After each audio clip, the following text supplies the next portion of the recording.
In this lesson, we will talk about how to calculate per t-test using Casio fx-9750. In this question, we want to investigate if the data indicate that the new technique has caused a change in the mean number of assembled tools. Based on the question, the null hypothesis is mu d, or mean of the differences, is equal to 0. And the alternative hypothesis is mu d is not equal to 0.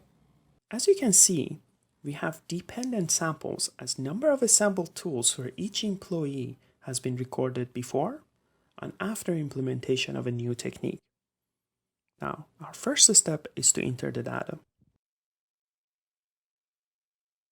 Once we're done, we need to calculate list 1 minus list 2. We can do it either manually, 134 minus 100, which is 34, enter, or we can do it automatically by going to list 3 and clicking on option, F1 and F1 again, and write down list 1 minus list 2. This way, the entire list tree is being populated automatically.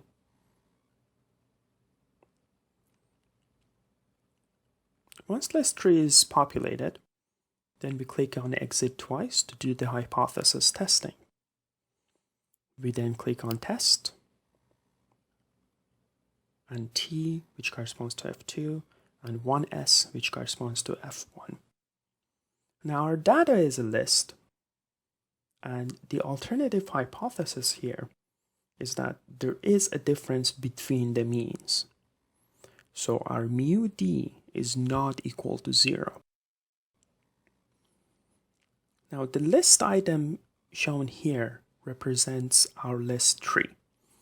If it is not set as list tree, you need to change it in your calculator by hovering over it and then clicking on list, which corresponds to F1.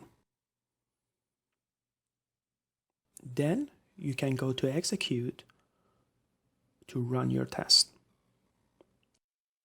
The p-value is 0.042. We can conclude that since the p-value is less than 0.05 level of significance, there is sufficient evidence that the mean number of assembled tools are different before and after implementation of the new technique.